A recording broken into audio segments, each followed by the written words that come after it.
How's your day going? Excellent. Yours? Actually, quite good.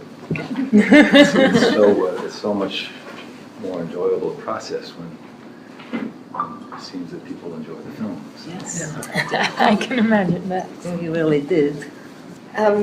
Was wondering, your character was so high up in the hierarchy, and you would think he was Escobar, and he could not sense the rat in Bob Mansour.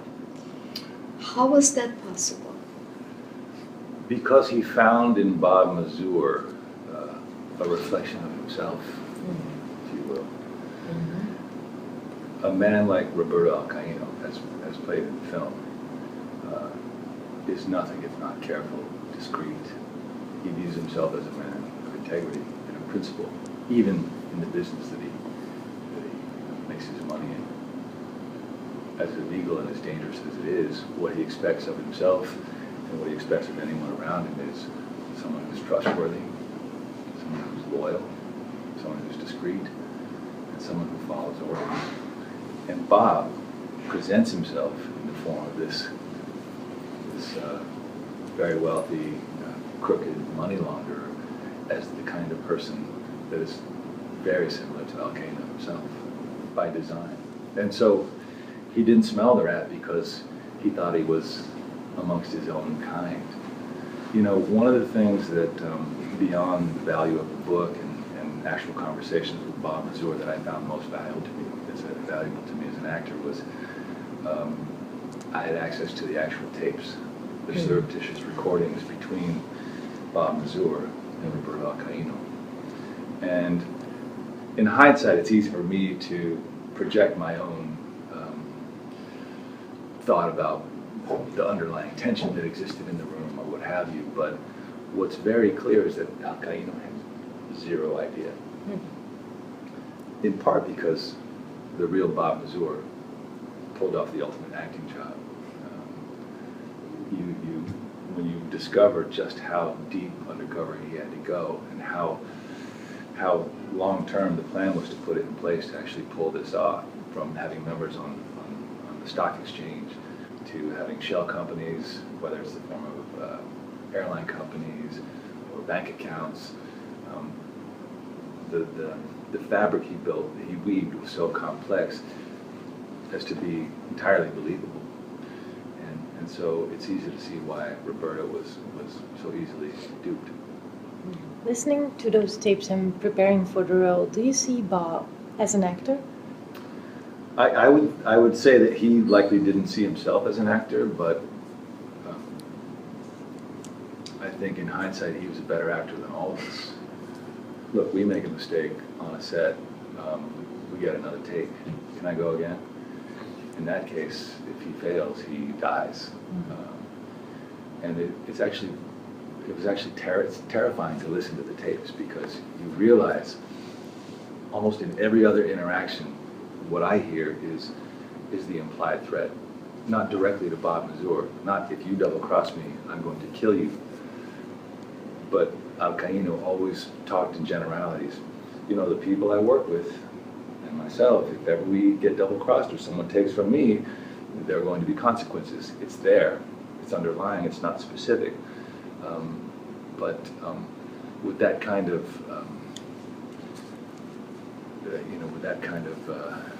menace hanging in the balance, I'm surprised he got through, 2 days of it, let alone 4 years of it. There's a point in the movie where your character is sort of justifying what he does. He's like, well, people want it, I'm just giving the people what they want. Do you think that he actually thought that, or was it just a front to? The way I played it in the film, I believe that's his real perspective. It's twisted logic, of course, but you're talking about someone who's a Chilean national. He's a South American, and America is the land of opportunity. For anyone not born in this country, I think that's the general perception, and not necessarily inaccurate. But he twists that logic and uses it to, I think, sleep at night. I don't think he ponders it much by this point in the game. But what we discover is that he clearly doesn't see himself as a villain, and it would have been a mistake for me as an actor to predetermine whether he's a good guy or a bad guy. That's not my job. My job was to make him seem real. And so what's provided on the page is what we've discovered is an opportunity to play someone who's not unlike Bob Mazur. They're almost mirror images of each other, if you will. They're both men of integrity and principle. They're both loyal friends. They're both family men. Roberto Alcaino is a man of faith. As we come to learn, he's a devoted husband and a father. He's charming, he's sophisticated, he's worldly. There's a lot about him that's admirable. He's an international drug trafficker too. But again, he's got this weird perspective where I'm doing something good. There's a vacuum here, there's a need for drugs, and I'm simply the man to provide them. How close was he to Escobar? And I was wondering if some of his psyche must be entangled with Escobar was a threat to everybody who was close to him. He was very closely watching what they were doing, and actually his life was always on the line as much as Mazur's. Well, it's part of public record that Alcaino had direct interface with members of the board of the Medellin cartel, including Pablo. So he was considered one of the top lieutenants. He was also on some level an independent contractor who would devise opportunities for his own shipments. I think the one thing that everyone understood is that it's not unlike in the days of Caesar, where men of power, even within a shared community, a den of thieves, if you will, they're always looking over their shoulder, because you have to be. Double crossings happen, cheats happen, and so there's this hyper sense of impending doom, and you have to always be mindful of that. And I think that's why in the real tapes, what I picked up on was there was always this mentioning of this generality of, I hope this never happens to us, because bad things happen to people with double crosses.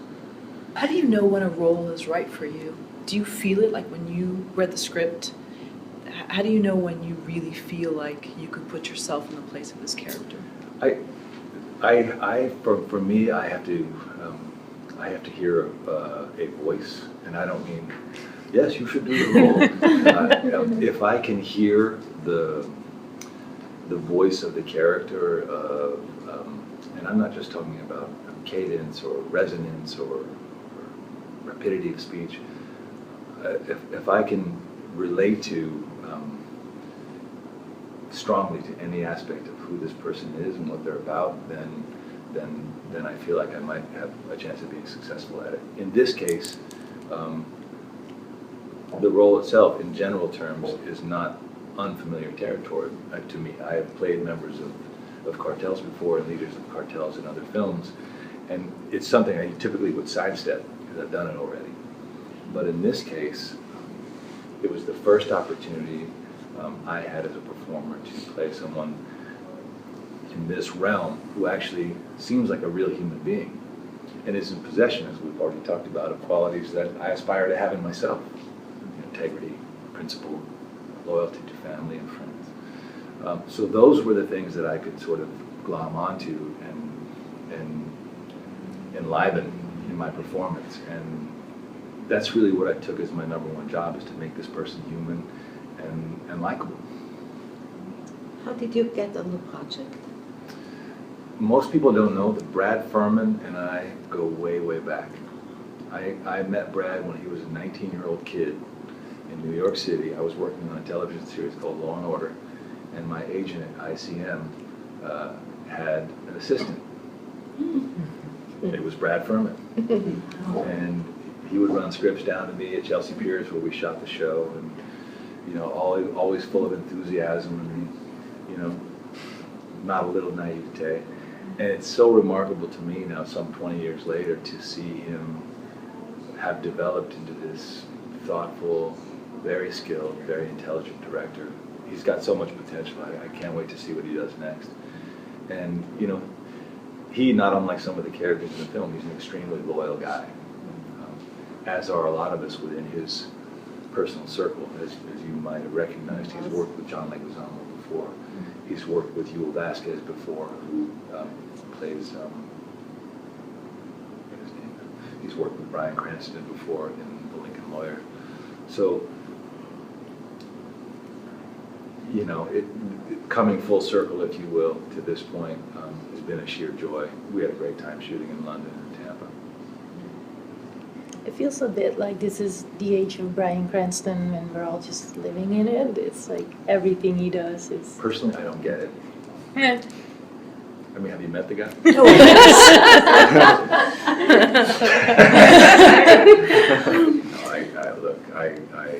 I love Bryan. Mhm. He's an acting god. What's so remarkable about Bryan, and there are a number of things that are remarkable about him, is that here's a guy who has been in the trenches for years and years, for decades, quietly doing wonderful work, and to see him enjoy a level of success that he's enjoying now, and being rewarded with both the hardware in terms of trophies and the new wonderful roles that he's so capably rendering. It's so wonderful to see that, and also see that he remains who he always was, which was a very kind and humble man.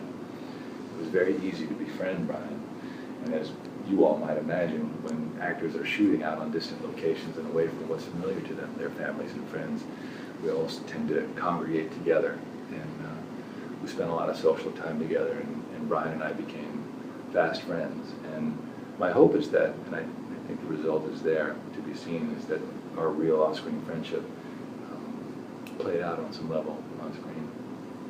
Where do you work on a character? Like, do you work well maybe out in nature, driving? I mean, do you develop it? Do you kind of get into it out of your own comfort zone? Like, Good question. It changes as you get closer to pulling the trigger and actually jumping into it. But yeah, personally, I tend to, it becomes an ever-present,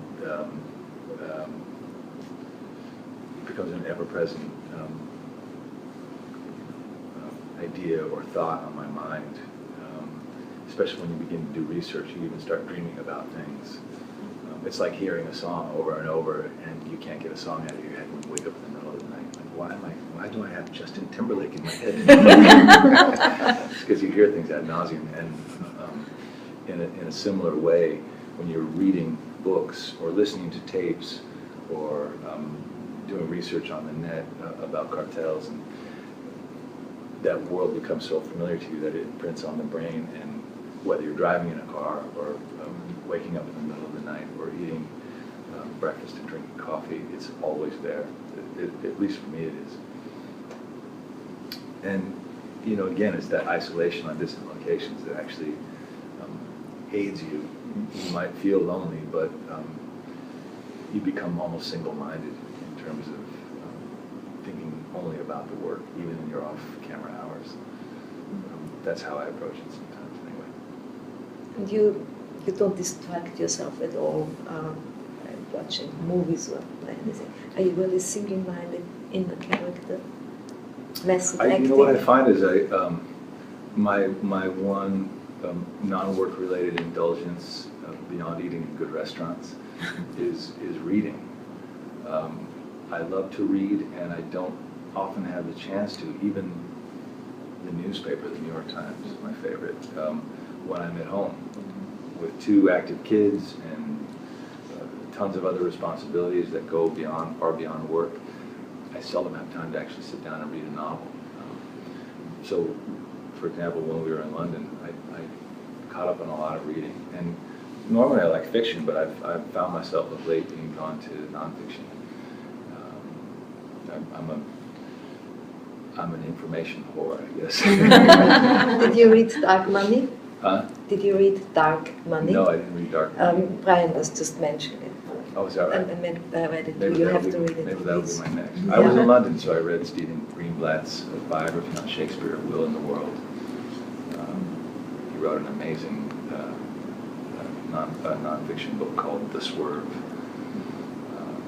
which explores the impact of the nature of things, a prose poem that was written by an ancient Greek that may well have been responsible for creating the modern world. So yeah, it's just an opportunity to do things I don't normally get to do when I'm away. It's lonely, but it's productive. How is it to watch yourself? I don't often enjoy it, You don't? to be honest. But that said, when I feel like I've succeeded, it's at least bearable. So I sat through this film, and I felt exhausted by the end of it, by the suspense and by the tension, and I know what happens. And I didn't wince at any of the work that I was involved in, which I took as a good sign. But ultimately, I was really, I felt a surge of pride in how well I thought Bratt did as a director. He was wonderful with actors. He was very smart about who he assembles to perform in his films, and everyone kills it, from Brian to Amy Ryan to Diane Kruger, who's wonderful, to Yul Vasquez to John, and a whole host of British actors who come in and play American gangsters. That actor who plays Dominic, I'm forgetting his name, but he was brilliant, wasn't he? Mm-hmm. He's a Brit. Was that something you really had to work on to watch? I know so many actors, whether it's hearing themselves on tape or they're just so critical of themselves, even though the world doesn't see them that way. Is that something you had to work I on? almost feel like that's part of the draw of being an actor, is you can step outside of your own perception of yourself and live out loud via the personality and nature of someone else. I find that emancipating, to be sure. And if I see aspects of myself in a performance, I don't enjoy it. So there are only a handful, if that, maybe 3 performances I've done that where I can watch without wincing. Piñero is one of them, which is a film I made in 2000 where I met my wife, Talisa Soto. La Mission is another one that my brother wrote and directed. And the jury's still out on this one. Do you have aspirations to direct? 0 aspirations to direct. I You're just one of the few.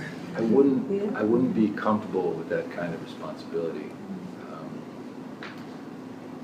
I think I have a knack for understanding how to find solutions within a scene. If there's something that's not going well, whether it's a piece of physical choreography within a scene or narratively something that's not quite gelling, I don't believe I have the temperament to be a director. And I certainly recognize that I don't have the narrative scope to take a story from beginning to end. It's a huge responsibility. In any given moment, you must answer to no less than 100 people, sometimes 300 people, depending on the size of the job. And making a movie is not easy, especially on the days when you're filming. You're always racing the clock. You never have enough time. We didn't have enough time on this film, given its scope and grandeur. And I would not survive that kind of pressure. I'm what you call a red light ball player. So when the camera rolls, I actually enjoy that kind of engagement. I feel the pressure to do what I have to do, and that gives me a kind of high. It's an adrenaline rush for me. But to take that further and have to live with the pressure of consideration of money and time and the ticking clock and the producers on me and the studio on me and actors individual demands and what color should the curtain be and how short should the hem on the jeans be, I would lose my mind. You're so invested in a role and you're reading up on the cartel stories and info and watching other stuff. Is it easy to let go again once you're done with the project? Or? It's a good question. It really depends on the role. What what's more difficult to let go of is the